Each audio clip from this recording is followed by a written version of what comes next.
अस्सलामु अलैकुम वरहमतुल्लाहि वबरकातुहू। अज़ीज़ साथियों, आज फिर मैं क्लास 12 की कहकशां किताब से चैप्टर नंबर 23 लेकर हाज़िर हुआ हूँ।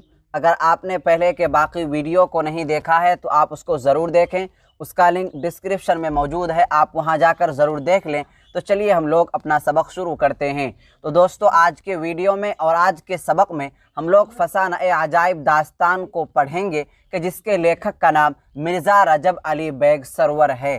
तो फसाना-ए अजाइब एक दास्तान है, इसके लेखक का नाम, इसके मुसन्निफ़ का नाम मिर्ज़ा रजब अली बेग सरवर है।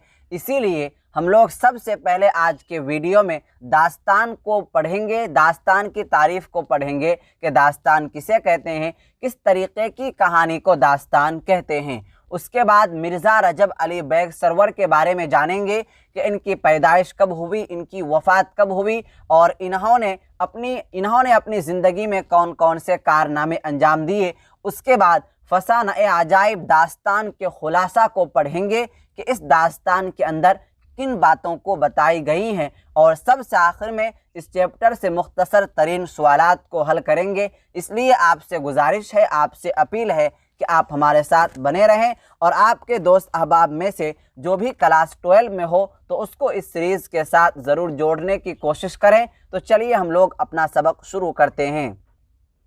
तो सबसे पहले हम लोग दास्तान की तारीफ़ को पढ़ेंगे कि दास्तान किसे कहते हैं। तो दास्तान कहते हैं कि दास्तान वो तवील कहानी है कि जिसमें झूठी कहानी या मनगढ़ंत कहानी लिखी जाती है। दास्तान के अंदर झूठी कहानी या मनगढ़ंत कहानी को लिखी जाती है और जिस कहानी के अंदर झूठी बातें हों, मनगढ़ंत बातें हों, अपने तरफ से किस्सा को बनाया जाता हो तो ऐसी ही किस्सा को, ऐसी ही कहानी को दास्तान कहते हैं। इससे पहले भी हम लोगों ने एक दास्तान पढ़ा था जिसका नाम बागो बहार था। उसमें जिन्नात भूत के बारे में हम लोगों ने पढ़ा था, लेकिन उनका हकीकत से कोई ताल्लुक़ नहीं था। दास्तान के अंदर हकीकत से कोई ताल्लुक़ नहीं होता है, सिर्फ झूठ से, मनगढ़ंत बातों से और झूठी कहानी से उनका ताल्लुक़ होता है। तो यहाँ तक हम लोगों ने दास्तान की तारीफ़ को पढ़ा, समझा कि दास्तान किसे कहते हैं। अब चलिए हम लोग मिर्ज़ा रजब अली बेग सरवर के बारे में जानते हैं कि इनकी पैदाइश कब हुई, इनकी वफ़ात कब हुई, इनके बारे में सारी बातों को हम लोग पढ़ने जा रहे हैं। तो सबसे पहले हम लोग ये जानते हैं कि फसाना-ए अजाइब दास्तान का मुसन्निफ़ कौन है। तो मिर्ज़ा रजब अली बेग सरवर है। आपको एग्ज़ाम में पूछा जाएगा कि फसाना-ए अजाइब दास्तान को लिखने वाले का नाम बताइए कि इस दास्तान को किन्होंने लिखा, किसने लिखा। तो जवाब होगा मिर्ज़ा रजब अली बेग सरवर ने फसाना-ए अजाइब दास्तान को लिखा। या सवाल इस तरीके से भी पूछा जाएगा कि मिर्ज़ा रजब अली बेग सरवर ने कौन से दास्तान को लिखा, बागो बहार को लिखा या फसाना-ए अजाइब को लिखा। तो आप जवाब देंगे कि फसाना-ए अजाइब दास्तान को मिर्ज़ा रजब अली बेग सरवर ने लिखा। अब अगर उनके वालिद की बात की जाए तो उनके वालिद का नाम मिर्ज़ा असग़र अली बेग है। मिर्ज़ा असग़र अली बेग है। मिर्ज़ा रजब के वालिद का नाम मिर्ज़ा असग़र अली बेग है। अब अगर मिर्ज़ा रजब की पैदाइश की बात की जाए तो उनकी पैदाइश 1785 ईस्वी या 1786 ईस्वी में हुई। मिर्ज़ा रजब की पैदाइश कब हुई? 1785 ईस्वी या 1786 ईस्वी को उनकी पैदाइश हुई है। अब अगर उनकी वफ़ात की बात की जाए तो उनकी वफ़ात 1869 ईस्वी में हुई। पैदाइश 1785 या 86 और उनकी वफ़ात 1869 ईस्वी में हुई। यहाँ तक हम लोगों ने उनकी पैदाइश, वफ़ात के बारे में जाना। अब चलते हैं उनके उस्ताद के नाम को जानते हैं। उनके उस्ताद का नाम क्या है? तो उनके उस्ताद का नाम आगा नवाज़िश है। उनके उस्ताद का नाम क्या है? आगा नवाज़िश है। अब उनकी किताबों की बात की जाए, उनके तसानीफ़ की बात की जाए तो उन्होंने कई किताबें लिखी हैं। पहली किताब का नाम सरवर सुल्तानी, दूसरी किताब का नाम शगुफ़ा मोहब्बत, तीसरी किताब का नाम शबिस्तान सरवर, उसके बाद गुलजार सरवर, फसाना-ए अजाइब, शरारे इश्क, नसरे नसरा निसार, उसके बाद इंशाए सरवर। तो यहाँ तक हम लोगों ने पढ़ा कि उनकी किताबें कौन कौन सी हैं। सबसे पहले सरवर सुल्तानी, शगुफ़ा मोहब्बत, शबिस्तान सरवर, गुलजार सरवर, फसाना-ए अजाइब, शरारे इश्क, नसरा निसार।